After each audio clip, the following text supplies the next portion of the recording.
আসসালামু আলাইকুম বন্ধুরা। আজ আপনাদের জন্য নিয়ে চললাম শীতের এক মিষ্টি গল্প, যার নাম পাটিসাপটা পিঠা।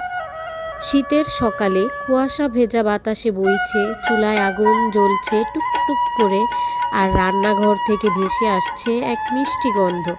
এই গন্ধটা কিন্তু কোনো সাধারণ গন্ধ না, এটা শীতের ভালোবাসার গন্ধ। এই সময়ে জন্ম নিল ছোট্ট এক পিঠা, নাম তার পিঠু। পিঠু বলল, আমি শুধু পিঠা না, আমি নানুর হাতের আদর। চাল গুঁড়ো আর দুধ মিশে যখন তাকে বানানো হচ্ছিল, নারকেল আর গুড় হাসতে হাসতে বলল, আজ আমরা সবাই খুশি করব। গরম তাওয়ায় শুয়ে পিঠু ভাবছিল, আমি আজ কার মুখে হাসি ফোটাবো। মা এক কামড় দিলেন, চোখ বন্ধ করে বললেন, আহা, এই তো শীতের স্বাদ। বাবা হেসে বললেন, এই পিঠা মানেই শৈশব। পিঠু তখন লাজুক হয়ে বলল, দেখো, ভালোবাসা দিয়ে বানালে পিঠাও গল্প হয়ে যায়।